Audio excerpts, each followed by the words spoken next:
Good evening, everyone. Thank you all for being here. My name is Andy McGuire. I'm the Executive Director of the George Daly Community Auditorium. I really appreciate you all taking the time on very short notice to get out here for a community forum. We are aware that things didn't go quite as planned today, but luckily, in the theater industry, we're really ready for a quick finish.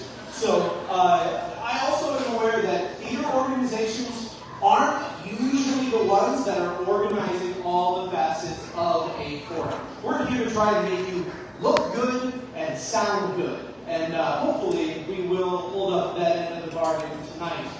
So we really appreciate all of your patience and all of your grace as we've been working through something that the auditorium, we kind of think of ourselves as just more than theater. We want to be for the public good of the things that happen in the community, whatever those endeavors are to help. And having a community that is informed on the candidates that are running for who represents them, we think is really important. Which is why in a week we decided we would put something together. I would like to offer a sincere thank you to Smokey Rowe for being willing to host us tonight.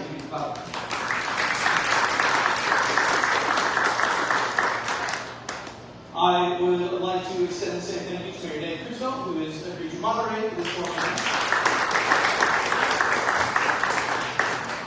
And I will let our candidates introduce themselves, but again, sincere thank you for them taking the time in the day to be here so they can connect with you all for who is going to be representing our community. So let's give it a quick round of applause.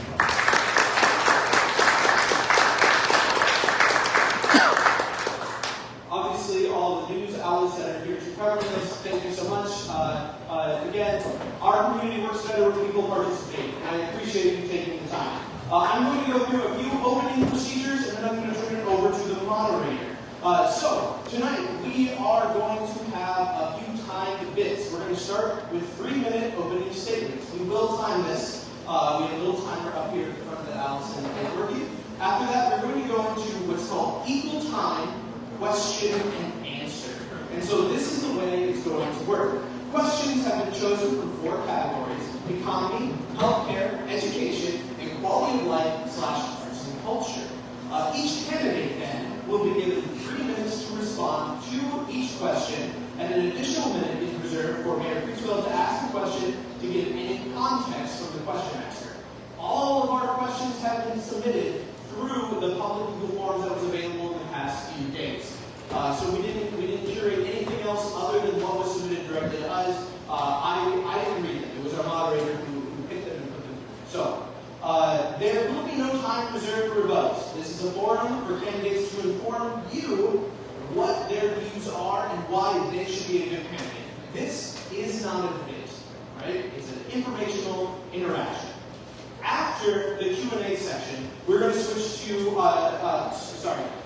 after the equal time Q&A, there's going to be a more traditional Q&A section where Mayor Crusoe will move around the room and take questions from the audience for the candidates. So if you've been copying conversations, very similar to that format. So you get a little bit of both. But we want to make sure everyone had dedicated time to get to some answers. And then after that, there will be a little bit of a closing, and we will go home and be ready to vote very soon.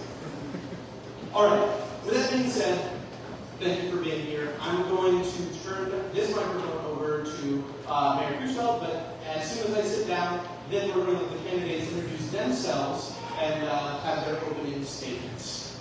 Please wait until I can unmute your microphones.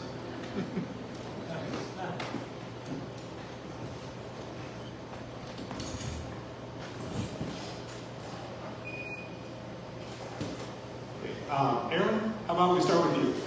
So they're going to do that. 3 minutes. Yeah, they're going to do their, they know what. Good evening, everyone. I am Aaron Hinnah. I'm running for Iowa House of Representatives for District 88. Very proud to say that I was born and raised here right in this district over in Sigourney, Iowa. Most important thing to know about me is my wife and kids. Emily, we met in the high school lunch line at Sigourney High School. We have 4 wonderful kids, ages 10 to 2. My day job is that I work at William Penn University. I'm a professor in sport management.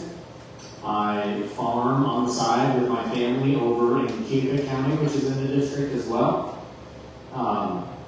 My wife and I also run a tree service here in Oskaloosa, so very, very busy. My faith is a big part of my life. I'm a very strong Christian, a very strong conservative. I've been a Republican my whole life. Vice president of the school board here in Oskaloosa, highly involved.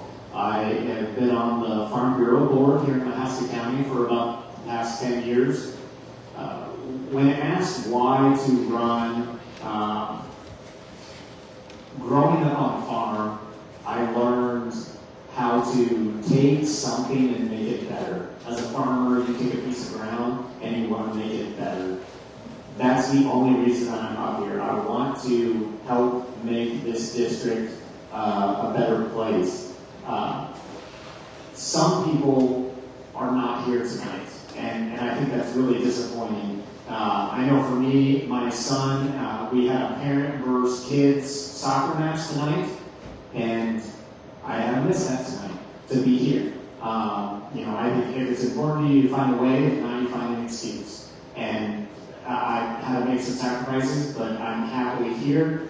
And I think, you look at my opponent and you see countless PAC group flyers that come to you in the mail. And I think you can imply a lot of special interest there. I can tell you the only special interest that I have is right here. This community, these people, our educators, our farmers, our local businesses, that's my special interest, and that's why I'm running.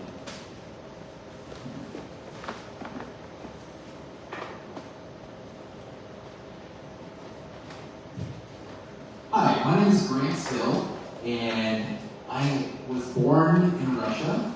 I grew up in an orphanage, and a lot of trauma in my early childhood as a baby. And then I was adopted by 2 public school teachers, and I grew up and lived in Kyoto for about 25 years, kind of here and there. Because I was city, kind of moved around a little bit. But my parents been teaching for 40 years, and I kind of learned a lot about that. The rest of my family are all farmers, so farming and teaching is kind of what I grew up on, and I've always kind of wanted to be involved in politics. I just didn't know how to get started. And so after, I spent about 3 years incarcerated, and I hit rock bottom. And it kind of took, for me, hitting rock bottom to learn how to get back up. I always kind of thought I was very successful professionally. I was just a general manager for Marriott Hotels, and I ran 5 guys, and I'm Grand Hill. I don't need any help. I'm perfect. But so it took getting humbled by the state to kind of realize that it's okay to turn my life over to God and to really just ask for redemption and for grace. And so I'm running because I want to start conversations. We talk about how we can reform things that don't get thought about, like the criminal justice system and prison reform, things that I never thought about. We talk about no tax on second job. That's what I'm running on, is how do we help the people that are trying to struggle and having to rebuild their lives?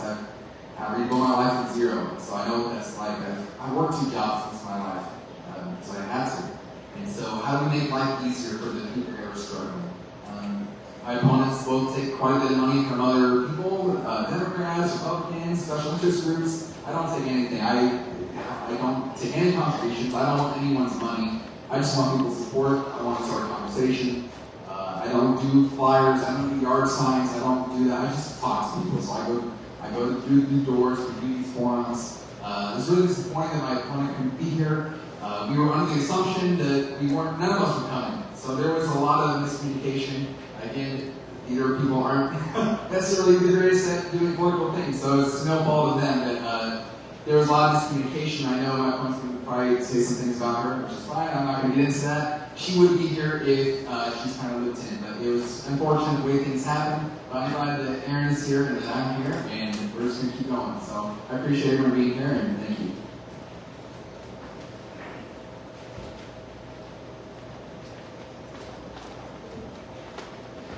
Okay. Thank you very much, gentlemen. Appreciate your open comments. So we have 4 questions that I'm going to be asking. And as Andy mentioned, These are questions that were not crafted by me. They were submitted from folks that had questions for the candidates. And it's my intention to read them verbatim as they're written. As you hear them, the language is used or the expressions used, those are unique to the author. So you may need to do some interpretive work as far as answering the question. Let's start with you, Grant. So in 2007, Governor Chet Culver and the Democratic legislature gave civil rights status to transgendered individuals. In 2025, Governor Reynolds and the legislature removed that protected status. Do you agree or disagree with that change of law? Why or why not? I have mixed feelings about this. As a conservative, I agree. As a human, as a Christian, I disagree. I spent time in prison, and I got to know transgenders, and I used to oh, that's different. But I realized in there that it's just people that are confused. They're confused about who they are. Something might happen. I don't pretend to understand it, but I do know that I'm called to love everybody. We don't necessarily love the sin, but we want to love the person. And so I think the bigger problem is the mental health crisis. It's not, we can talk about transgenders and all this stuff, but if we get to the root cause of why are people feeling this way? Why do people feel like they have to change their appearance to fit in? What is going on in our culture that's making them feel that way?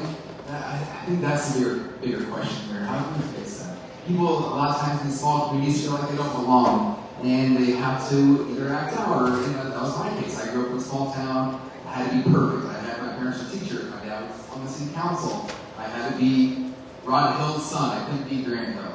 I was Rod Hill's boy. That's what everyone called me in town. And so when I got to Iowa City and went to college, and it's I can let loose and be crazy and do all these stupid things that got me in a lot of trouble. And so having that space and the thought that, hey, I can just be myself, it's okay. I think that can solve some of these problems we're having. This whole issue with men and women's sports and going to the wrong restaurant, God bless you, but if you want to make that decision to change your gender, your whatever it is, then sometimes choices have consequences. So you might not be able to play in sports. You might not be able to go into the restaurant you want, but that's a choice you're going to have to live with. The choices I've made have led me to prison. So there's choices, there's things that I cannot do because of my past and because of choices I made. So if you want to make that choice and transition, that's your right, I suppose. But you're going to have to give up some things. So I think that's where we draw the line and say, you do what you need to do, but you're going to have to live with the consequences of those choices. But God's grace is for everybody, and that's what I'm all about. That's what one of the legacy my prophet's about is how do we share God's love to those people that society forgets about. And I think we can do a better job as Republicans to show compassion, show love to those people, while still being firm. And you're not going to be able to do these things. It's just part of it. That's my thank you. So, Aaron, would you like me to repeat the question, or you got it? Yes, please.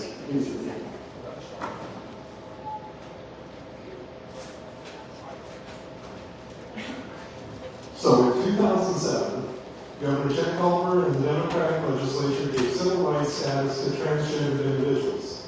In 2025, Governor Reynolds and the legislature removed that protected status. Do you agree or disagree with that change of law? Why or why not? So I think that's a great question, and I'll say there's a lot of people, well, not a lot of people, there's some people and some current legislators that want to make this a real hot button issue. I can tell you that when I look at this binder that I have up here, I've had countless conversations of the issues that are most pressing to people here in our district, and what you're bringing up is not one of the top things that I'm hearing from our people of a point of concern. So what I would go to do is, with your question as to protected status, I would turn to our people and say, what do you guys think? I'm here to represent you. I'm not here to say, this is what Aaron thinks, Aaron has all the answers, and we're going to go by that. No, I want to hear what our people say, and I want to represent our people and their opinions, and so that's the way that I would go. But I think Some of our current legislators like to vilify certain groups. They like to divide certain groups, whether that's public versus private schools, it's Republicans versus Democrats. I'm here to represent everyone because that's what the job is as a House of Representatives. You represent everybody in your county. So you need to do that. No matter what group, Republican, Democrat, public, private, anything like that, you represent everybody. So that's the way I do that.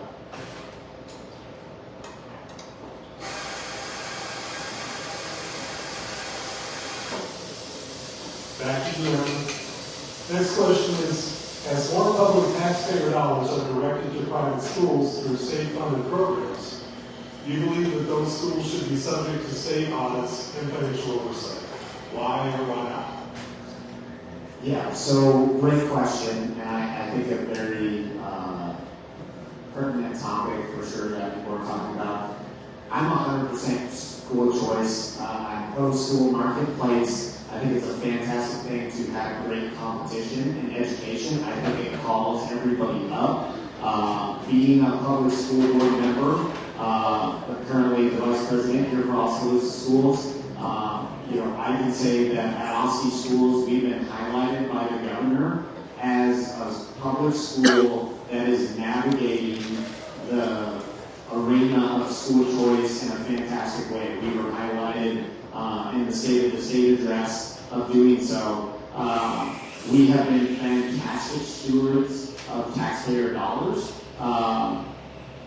And if you look at the two biggest measures of financial health for a school district, your UAB, unspent authorized budget, and your solvency ratio, our numbers are exactly where they need to be.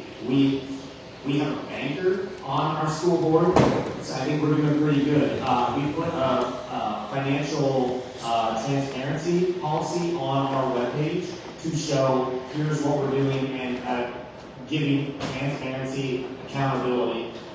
So I think I'm all for school choice, but when it comes to offering public dollars, I think there needs to be public accountability for all schools. You need to report on your financials. You need to accept individuals so that we're not overburdening different schools in a negative way. I think more options for kids and parents is a good thing. And I can tell you, we can have all of these options, and it's a great thing. I can tell you that there's an individual sitting in here that I had a very great conversation. They are a board member of a private school, and our conversation ended with a hug. So, and I'm just saying that because it's like, again, that's the job, is to represent everybody. It's not to have, well, this is my group, this is your group, and I'm going to fight for what I'm interested in. No, I'm going to fight for all kids in our district. And again, I think school choice is a great thing. I think parents should have options, and we need to take care of everybody. Not special interest, or not what I prefer, what everybody needs and wants.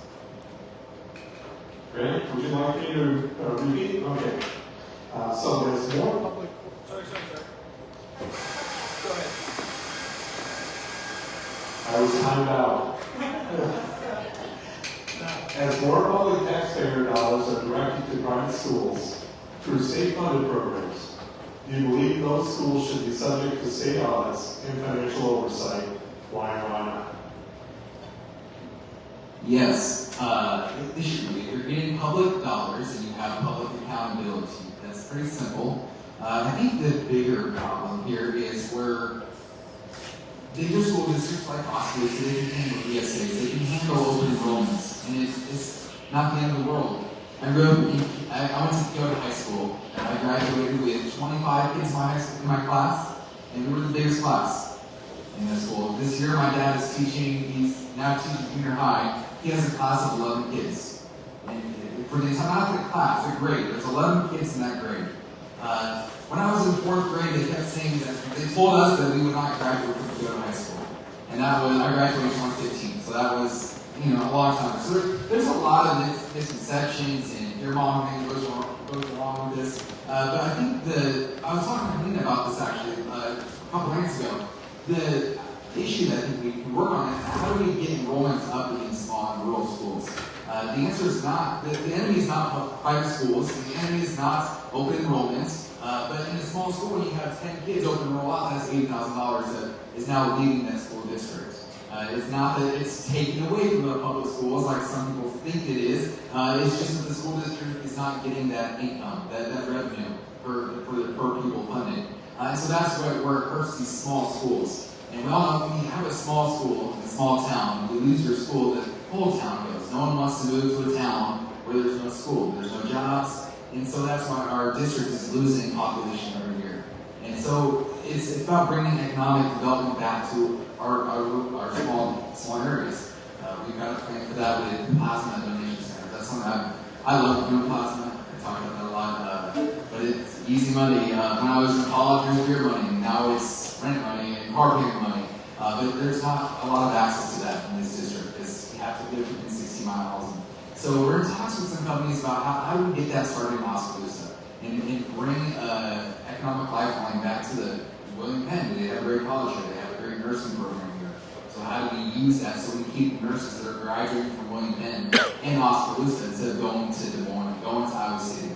So and that's how we get families to stay in our district, and that increases our enrollment numbers and our revenue for these schools. So we can keep public schools how they should be, accepting everybody, and they have a lot more mandates that the private schools don't have, and that's fine as long as we're keeping everybody accountable. So that's it.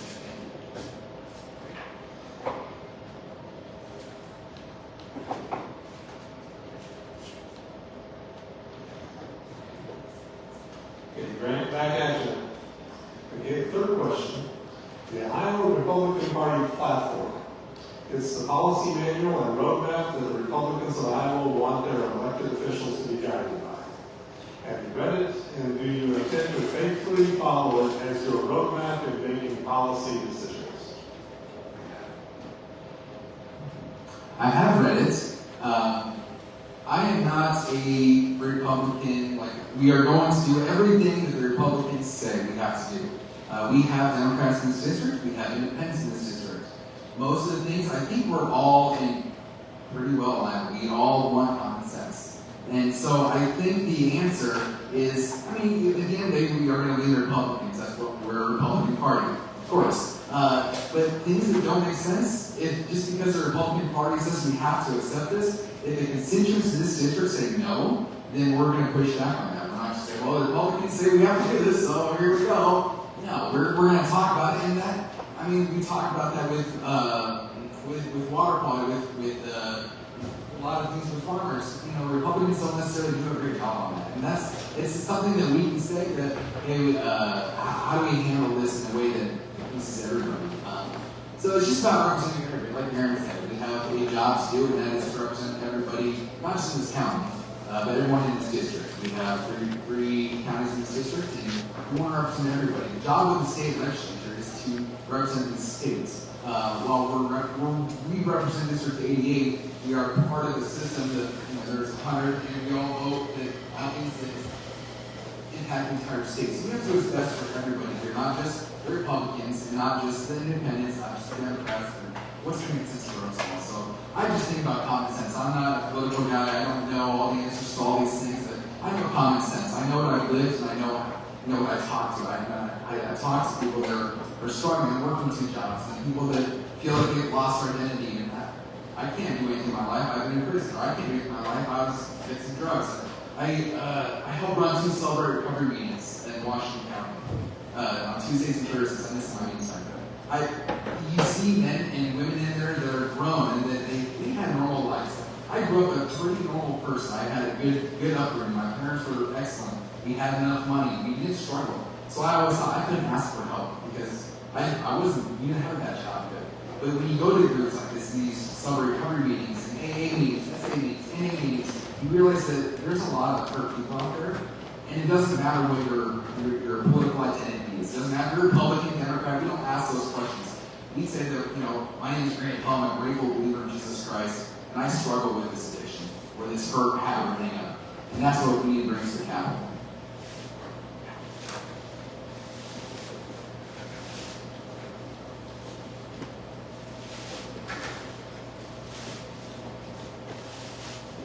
Aaron, would you like the question repeated? Okay. So, the Iowa Republican Party platform is a policy manual or roadmap that the Republicans of Iowa want their elected officials to be guided by. Have you read it, and do you intend to faithfully follow it as your roadmap in making policy decisions? I have read it. You say faithfully follow it. I mean, I'm a Republican, yeah, and even though my opponent says that I'm not, but again, I kind of highlighted at the beginning, like, what is my special interest? My special interest is the people here. I had a post about this on social media, so if anybody wants to check out my social media page, go check it out. I have more information on there. But Mrs. Hayes is not here tonight, and everybody who is running for Iowa House and for county supervisors signed that list except for me. Okay? I'm gonna push back on things that I don't feel are right, and like the first thing I'm gonna do is serve the people of this district. Again, that's the job. You serve your people, everyone, and sometimes that means having really difficult conversations. And when you talk about a Republican Party, I went to the Mahaska County Republican Committee meeting a couple months ago, and I wasn't treated the best, and that's fine because I've been a football coach, I've been on a school board, I've learned how to have difficult conversations and take a little flack, and that's fine. I got broad shoulders, I can take it. But again, I'm going to do what's best for our people first and foremost, and that's not just one isolated group. It's not just public schools, it's not just private schools, it's not just Republicans, it's not just Democrats. It's everybody that you represent. I'm going to do the right thing for my people, and I'm going to push back. Again, you don't see our current legislator here tonight because I think they were perhaps afraid to have some difficult conversations. And I'll tell you this, like I said, I've been in every tough atmosphere. I mean, and if more of them pop up, great, bring it on, I'll have the conversation. And I'm never going to shy away from difficult conversations, and I'm going to do whatever it takes to do this job right and represent our people in this district. So, whatever it takes.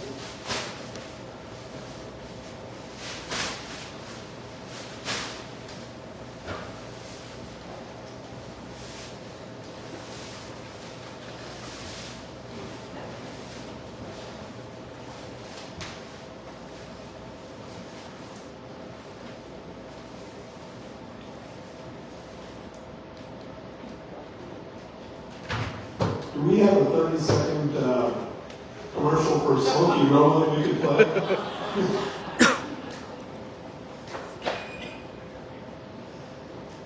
Okay, Aaron, question 4. We know that you're passionate about education. Please tell us about 2 other topics beyond education. One dealing with fiscal policy and one dealing with healthcare that you feel passionate about, and why? Yeah, so for healthcare is a big thing. I see things like the Richland Clinic that is closing, River Hills. You see Atumwa losing. We're losing healthcare options here in rural Iowa, and that's obviously not good for our people. I'm having constant conversations with people in healthcare. I've met with Kevin Durrone, CEO of Mahaska Health. I've met with Matt Ives, CEO of Katy County Health Center. And again, those are the things that you need to be doing. I was there when Senator Grassley came to Mahaska Health, and my opponent said, "Well, I wasn't invited." Well, maybe that's part of the problem, that you're not invited. I don't think that's a good excuse. You need to be involved in those conversations. I'm not in that role, but I'm having those conversations already. I had a great conversation with Kevin Durambe about prior authorizations, which is a major issue. If you tear your rotator cuff and you have to get approved by your physician, and then they have to run it through insurance, and right now insurance companies are forcing them to jump through extra hoops.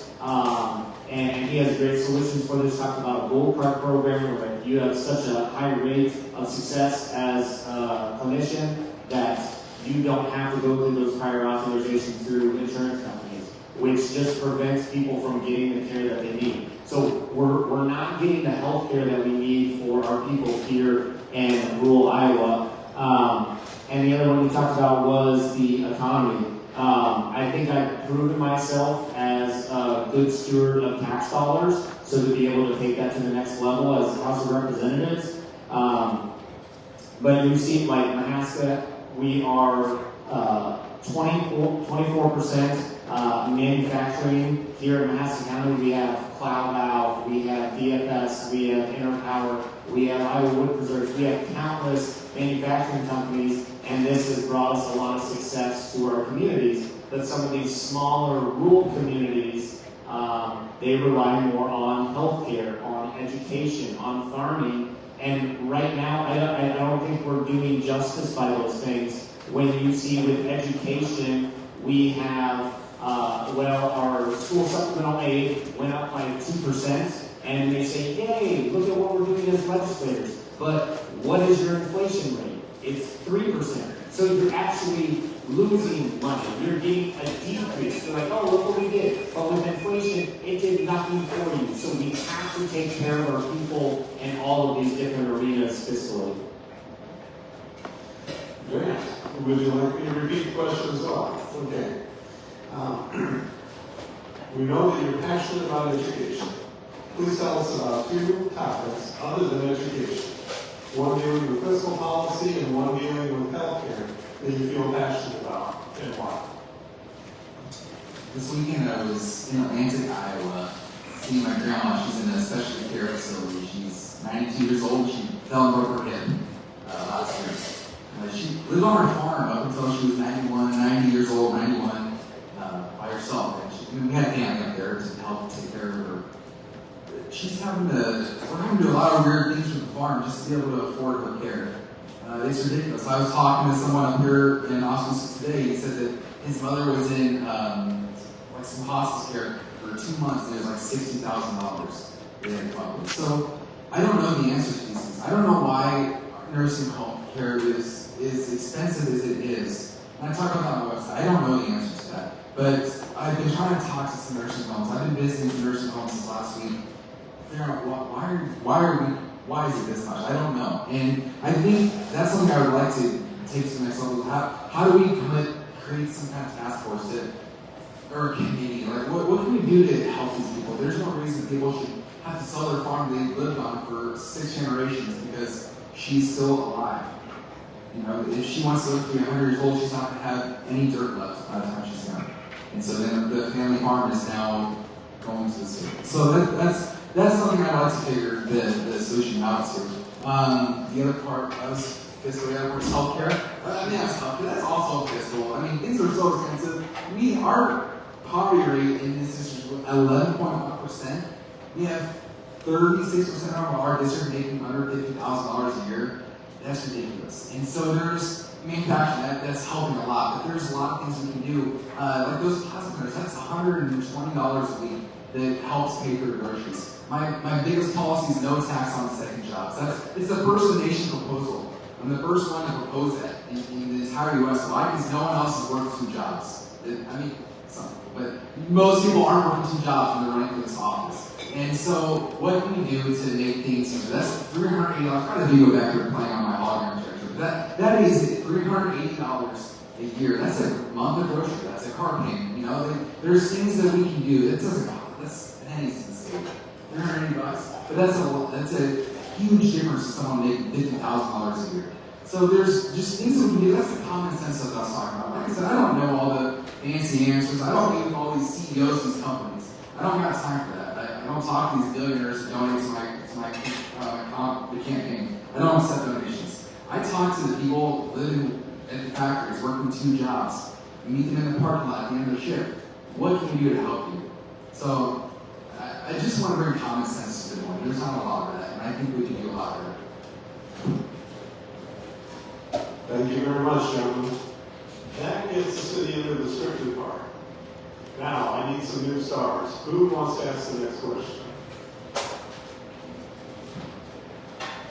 Thanks. So I'm James Hinnah. I work at Bank Iowa, and I'm involved in a lot of groups. So wanting both of your take, so this is for both of you, is what I hear is a struggle is also talent attraction, affordable housing, and childcare. What do you guys think about that, and what are your solutions? You said talent attraction, childcare, what was the other one you said? Housing, yeah, absolutely. So I'll say housing, build. Like, we have to have housing options that's going to help us economically here. Market rate housing is a good thing. Okay, we need options for people. It's going to attract more people. We've tried to do that, and I'll say that there's been some people in our community that have pushed back against that. We tried to help spur this through Oskaloosa schools, and there was some pushback on that, and I just think that's crazy. I think we need housing, we need more people, we have growing businesses, and that's a good thing. Child care, and if anybody wants to come talk to me about this after, I'm happy to share more. Research study that some of our local businesses have done here. We are a child care desert. We have 861 spaces available, and we have a total of 3,633 kids that are needing spots. And, some legislators will throw criticisms at public schools for not doing a good enough job. Here's what I'll say is if you don't get a good start at a young age, so we don't even have proper child care where you can have development and growth and get you to a good starting spot by the time you get to K-12 school, then we've already failed those individuals as they're developing at that critical stage. So, and I can say that I was part of a group at Oskaloosa Schools that went to our state legislators just recently with Katie Trainer, the director of our preschool program at the time, and asked for full-day funding to create more child care spaces. And we did not get support from our local legislator, and I think that's a shame, especially when we're in a child care desert. So it's a major issue to address, and I know that if elected, I would absolutely address that and work with the groups here that we have locally that are willing to do those things. I've talked to people, on the hospital board that are willing to put money towards that if you have a good leadership from the state level to help unify those individuals and make that happen. So there's people that are willing to do that. I'm happy to share the research. We just need somebody to help lead that. And I think we're missing that leadership right now. You talked about talent attraction. Here in the state of Iowa, they have what's called brain drain, and it's individuals of like the 20 to 29-year-old age that are coming out graduating with bachelor's degrees. Again, I have a chart here that can show you this, where they're leaving the state at a dramatic rate, and we're not giving them enough options to help retain them here at Sorpin. And the effect on Iowa's GDP that we would have alone by attracting and keeping those individuals here would help us with our economic problems. That of the $1 billion deficit that we have at the state for the second year in a row, and what are we doing about it? Not very much. With our current representative, they at our Fremont Forum, when asked about what they've done with workforce development this year, because our current legislator sits on that committee, and the answer that was given was, well, we didn't do very much on that this year. Well, maybe we should be doing more. Talent attraction, I've been a general manager for several businesses, and that's something that I've never had a problem with in the areas I've been in. I Iowa City, Mount Pleasant, those kind of areas, when we are trying to do stuff in Sigourney, like I worked at vendors in Sigourney, it's really hard to get people to come to Sigourney, because why would you want to move to Sigourney? You know, if you're used to these bigger schools, there's not a whole lot of job opportunities there. So it's about bringing job and economic development to the smaller areas as well. Oskaloosa does a really great job. There's a lot of great manufacturers here, a lot of great stores. There's all types of work here. In this district, 38% of people in this district only have a high school diploma. So Indian Hills right now, I saw a flyer today that they're doing this welding class and teaching people the trades. I think we've gotten away from teaching people how to do things with their hands and think that a college degree or a piece of paper is going to solve all your problems. And then you go to school for 4 years and then you find out that your degree is worthless. Because sometimes you're not. A lot of times. I went to school, I got a business administrator degree, which is, what was the point? I was doing that myself. So, just using common sense there. As far as the child care, you don't necessarily always need to rely on the state. The state isn't always the answer. Sometimes you have to go to your local communities. Kyoto just built a daycare center in their schools. And they had great success. And they got local businesses to contribute. They took care of all themselves. And so, and they're not old. So they got plenty of spaces available there. So, talking to people that have been able to do that and see what model it is and how can we expand that model and duplicate that model. The answer isn't always going to the capital and demanding money from the state. It's such a bigger picture when you get to the state level. There's tons of services. Hinnah actually wrote a really great chart about how the state budget is broken down and where all the spending goes to. So we want to add more money for one thing, that's fine. Where are we going to cut that from? It's not just as simple as we'll just throw more money at this. We have to find that out somewhere.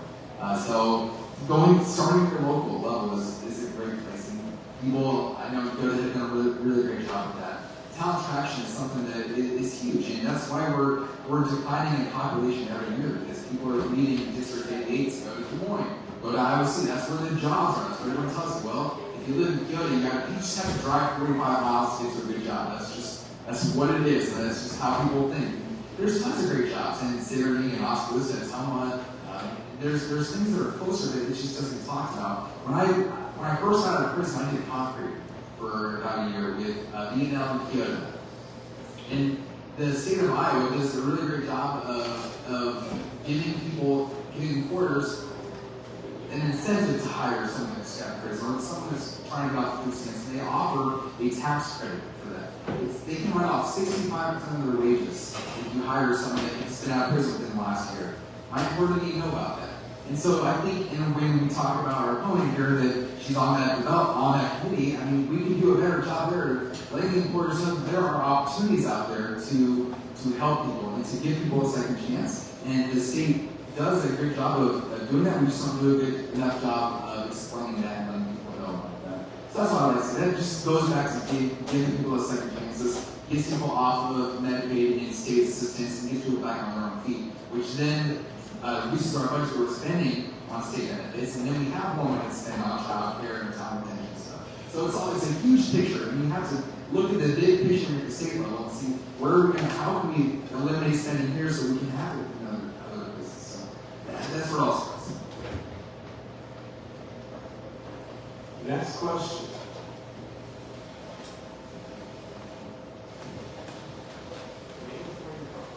My name is Marcy DeWitt, and I live in rural New Sharon, and I work at Hinnah County Health Center in Sigourney.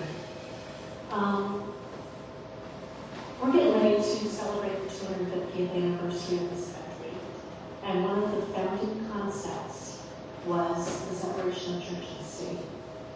I heard you both profess a strong faith, and I think that's wonderful.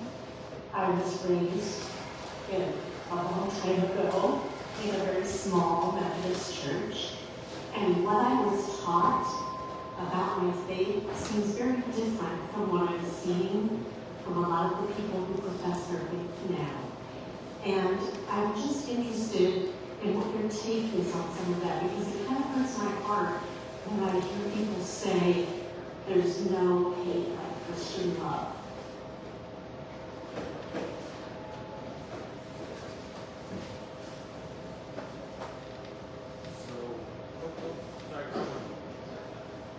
Yeah, I think that's a great point. And I've heard that a lot from some current legislators that say that exact thing, right? Like, I'm a really strong Christian and this and that. Look at me. But then I see how they treat people, and it's like, I don't know what church you've been going to, but that's not how I was taught to be a Christian. So I think it's one thing to say that you're a Christian, it's another thing to be a Christian. And that's one of the big reasons that I'm running. There was a quote, and it was, for evil to prevail, good men, good women do nothing. So I'll say it's been an eye-opening experience running for office. You get some criticism that comes your way, but I think it's all about how we treat people. And yeah, I think like I mentioned, my Christian faith is a big part of me. But yeah, I think when we talked about like the founding of our country, how long it has been, and there is a separation of church and state, and I think that's something that we need to respect. That's something that I respect. But yeah, no, I think just trying to be the example is what I'm going to do. Is to not just say that I'm a Christian. I'm going to truly be one, because I'll hear people, legislators, that say that they're a Christian, but then they vilify certain groups. Again, and instead of being a leader that brings people together to help fix problems and grow, they just want to create chaos and divide. So I'm going to continue to fight for all of our people, to bring us together, to work towards solutions, not just creating cultural wars.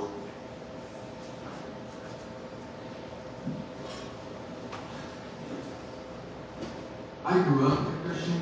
I went to church with my mom every week, and we had a little good, little same thing. We'd go every week, me and my sister. My dad would never come. He's busy playing cards or golf. That's just how he is, and that's fine. And then I went to college and got away from it. And then when I hit rock bottom, I finally found God again. And I was at it was called the Rescue Group in prison. And it was a bilingual prison service, but it was all in Spanish this week. I don't know Spanish. I don't know many things, and I know a couple words. But I remember there was a song they were playing at the end, and that's kind of when I broke down, and I just started crying at the end of service. And his name was Pastor Angel, he's an inmate there, and he came up to me afterwards, and we prayed, and that's kind of when I said, you know what, maybe it's okay to start over, and just because we made some bad decisions in our past doesn't mean we have to continue letting that chain hold us down. And I saw a lot of people in prison think that because I'm in here and because of my past, I can't do anything in my life. I have to live under the rock, and I have to just hide myself and not be able to do anything meaningful in my life. And I'm going to church in prison, but I'm just a Bible thumper in prison. That's what people say a lot, and it's crazy. Because in prison, we have time to actually reflect and think about. We have time. We don't have outside distractions in there, which is, it gives you a lot of time, especially when you're in solitary confinement. I was in solitary about 3 times, and it's a time where you're by yourself in a wall for 23 hours a day, and all you have is a Bible and a little book. That is the time where you get closer with God than any time you're out on the streets going to Bible studies and going to churches and praise and worship. I'm a praise and worship leader, so I love music and I do that, but being alone is sometimes a great thing. It's interesting that people say that they're above board on that some of the stuff.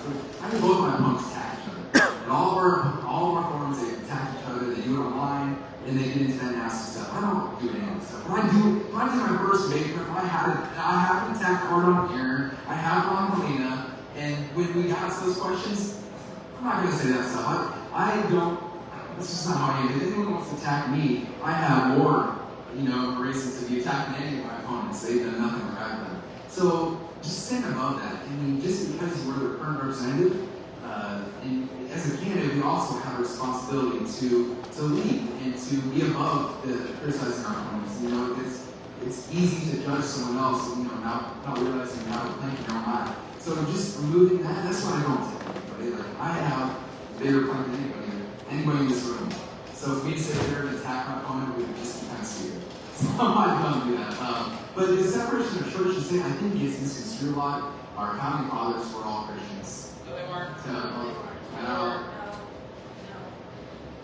Oh, Ben, Frank, okay, I'll talk to you after this. Okay, we'll talk. But the foundation of our country was on Christian principles and your grandparents. Okay, whether they may be all without Christians, okay, well, that's one thing.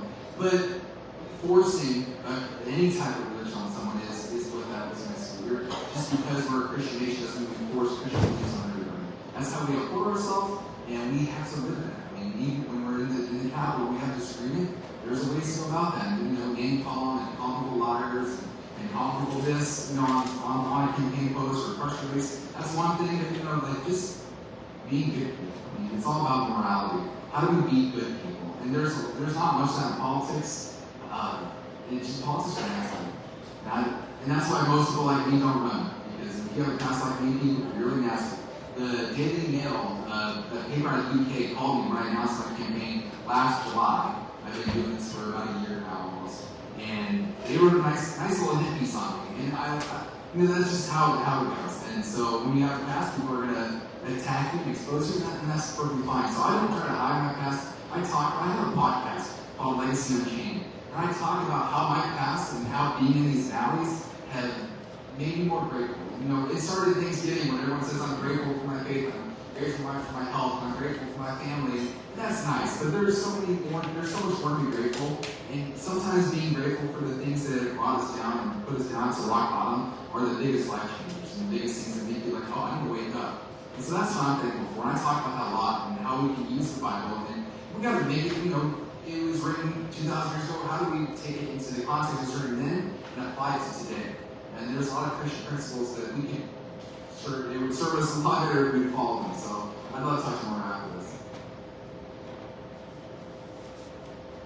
Next question.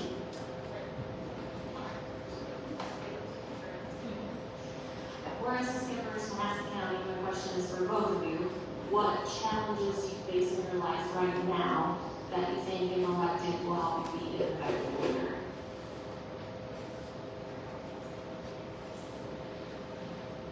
I was at a year and like 5 or 6 months ago, being in prison, and when I got out, most people like I talk to that have been in the prison system, they come home and they find out that life is so hard out here when you're trying to rebuild your life that it's just easier to go back to prison. You have 3 meals, you have bed, you have friends, you have social life in there, and a lot of people get stuck in that system. And that's why recidivism rates for certain types of crimes are so high, is because when you have a certain type of past and you get out, it's just so much harder out here than it is to just go back to what's comfortable. And so I learned when I got out that I'm not going to do that. I don't want to go back to prison. I have a family. I have 3 dogs that I love. I don't have any kids, but I have a lot of dogs, and I love my dogs. So missing 3 years of my dog's life hurt every day. I got to see my family. I got to see my friends. I got to call them every day, but I need to see my dogs. So like you have something to live for. And I had worked 2 jobs when I got out. I did concrete and I was working to do my own business. I run my Christian nonprofit. I have a podcast. I started going to Celebrate Recovery. I ran 2 meetings. I go to SAA. I go to AA. I try to do as much recovery work. Not because I have a problem with alcohol. I don't drink, but there's a lot of good life principles in those 12-step groups that you can learn, like how can we better ourselves? And you really need to talk to the people that are also struggling.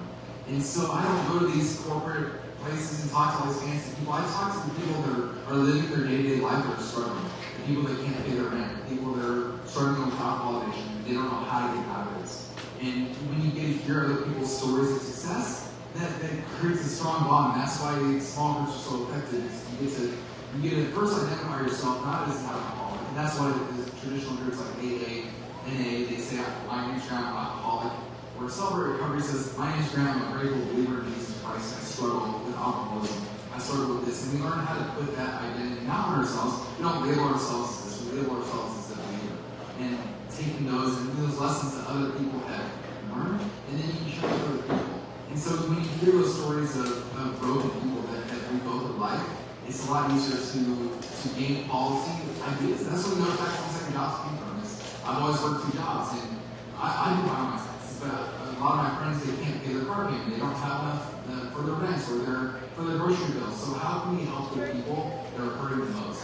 You know, the district is, like I said, 36% in this district are making less than $50,000 a year. So how do we help those people? And that's why I think my experience in, I've made $100,000 a year and I've worn suits, how to work, and I've worn steel-toe boots to work the night shift in a factory. So I've done a little bit of everything. I've had to survive on food stamps and Medicaid. And then, like I said, I've had great success. So I've seen every side of Iowa. And so that's where like all my policy ideas come from. I'm just talking to real people.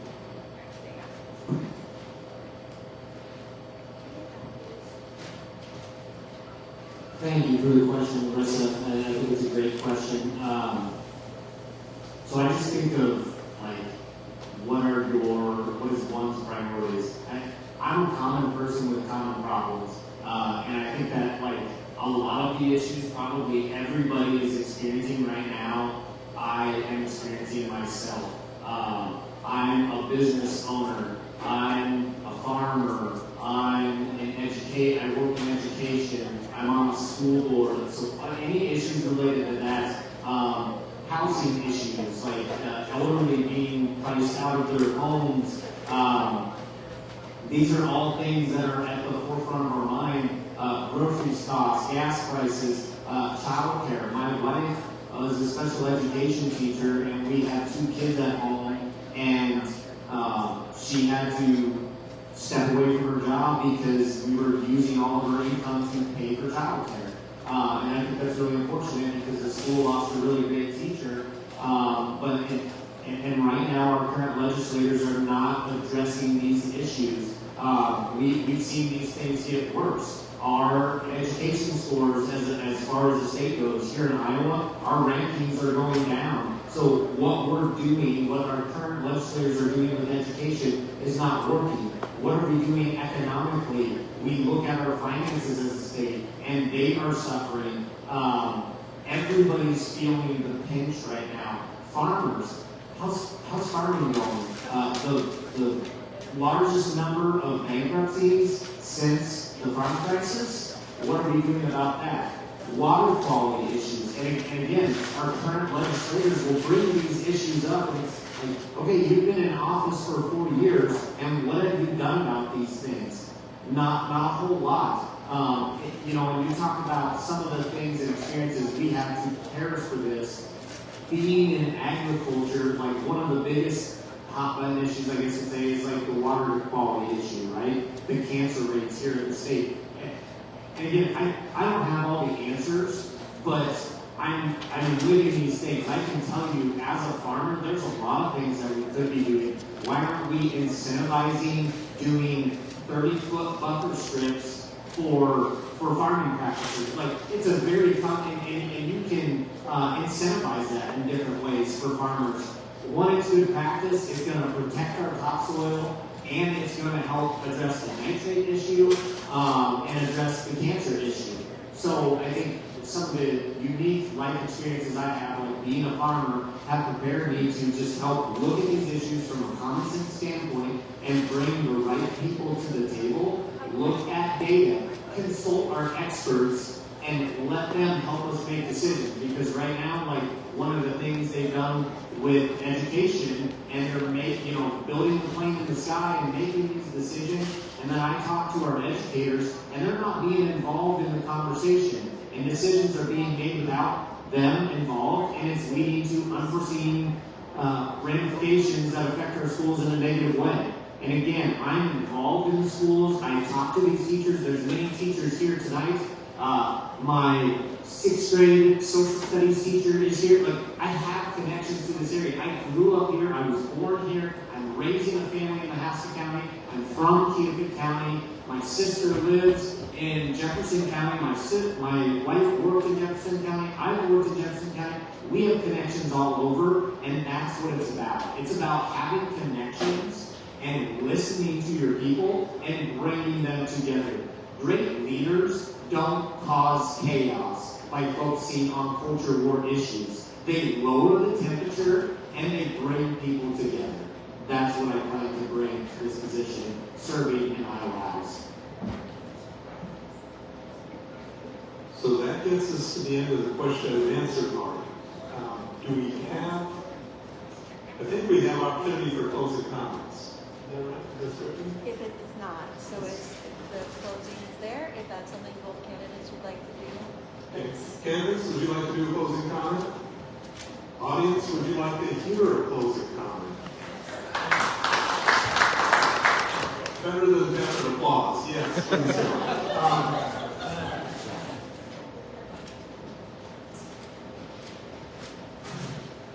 We have until Tuesday, until this is all over, for this is our primary process. And it's been a very different experience, something I've never experienced before. I've managed teams of 100 employees before, and like I said, I've been the bottom person, trying to scrape by on food stamps, and how am I going to pay my next utility bill and pay for my groceries this week. So I've seen a lot of Iowa life. My heart's been broken several times going door knocking, talking to people, and hearing what's like wrong, why we aren't addressing things in the state, why are we worrying about culture war issues when we have people that are struggling to pay for their groceries. So there's just a lot of common sense and passion things that I think we can do a better job at. I do have to say that Hinnah I have developed a really great relationship with her. I started going to the Capitol to lobby with them. In the beginning session, I was up there about every other week with a group called Ions Unafraid, working on how do we help with registry reform and getting people a sense that they can belong in a community again.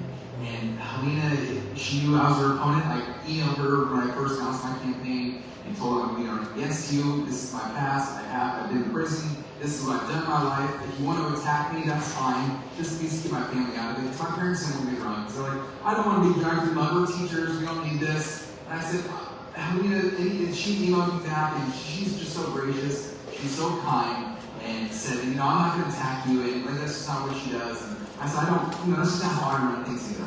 We love and respect everybody. That's what we're called to do as Christians. Whether we disagree with them or not, we can do so in a loving way. And so that's what it has been really great. We had a 2.5-hour conversation the other night, just talking about policies. I think I finally got her to understand our points on how ESAs are hurting small schools. Because up until that point, she was like, well, we're not taking money every Friday for public schools. Like, yes, I know they're not directly, but indirectly, they're not getting their purposeful funding. And after about an hour of talking and telling her that, I think it finally clicked. And she's like, oh. And so, those are the moments that I love, having a conversation on the phone with my opponent. That's not something that normally happens in politics. So being able to develop that with her and get the guidance, and she gave me the connections laws at the Capitol. These are the people that are in charge of this committee. These are the people you need to talk to. This is how you reach out to this person, and really show me the ropes at the Capitol. It was something that I would never expect an opponent to do. So I have to give her a lot of props for that. As far as not being here tonight, there was a lot of issues kind of behind the scenes about how this forum was set up, and it was no fault of anybody. There's just a lot of miscommunication. What's your closing statement? We don't care about her. She's not here. What's your closing statement? My closing statement is that we can do things with love and everybody, and we don't have to sit here and be rude and attack everybody. And so, how do we bring common sense back to District 88 is by listening to the people that are actually working in District 88, the real people in the district. I don't need to talk to people that don't care about our district and just want to hate everybody. And so just how do we bring this no tax on second jobs to Iowa, then expand that across the United States? How do we start auditing PBMs that are ruining rural healthcare and closing down local pharmacies so that our seniors are driving 40 miles in Iowa to get their heart medication? Those are the things that I think we need to work on, and I think that we have a lot of potential. This trade is really strong. We have a good core of people here, and I think we can expand on that. And so I'm excited for the next couple of weeks to see how things go. So I appreciate it. I appreciate your opportunity to be here.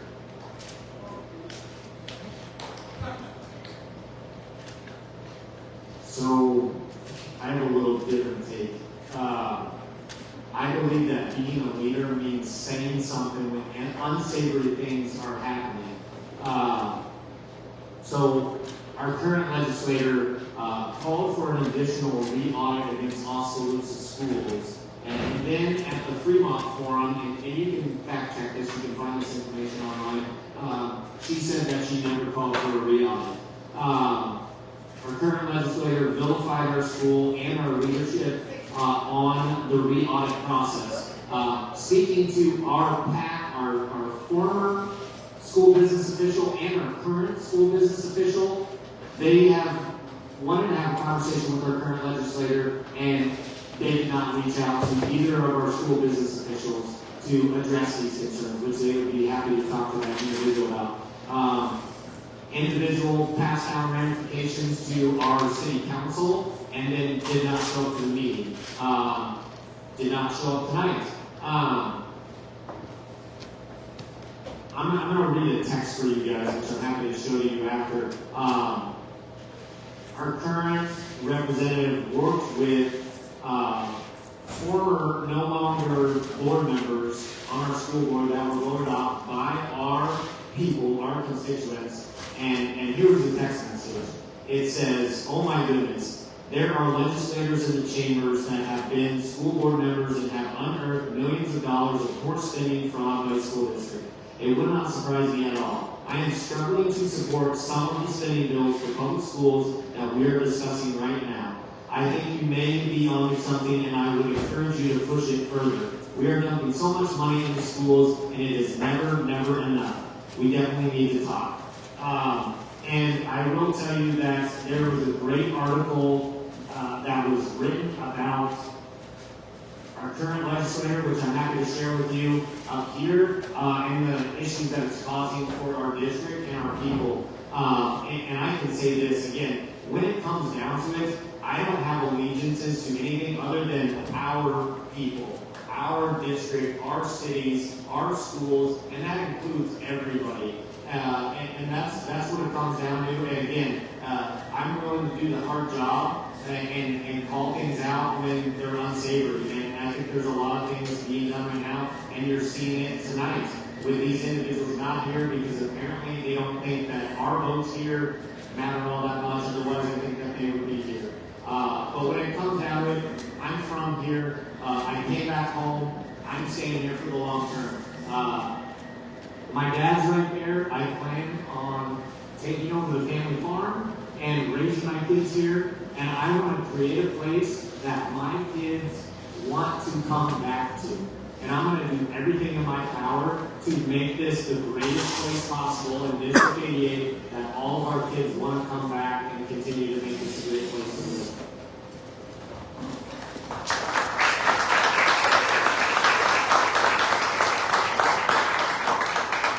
So Aaron and Grant, thank you so much for being here tonight. Thank you for opening up your time and then also your hearts to us. Letting us know how you're wired and what you think. And thank you also to everyone who's here tonight. Very short notice, we put together the best event that we could.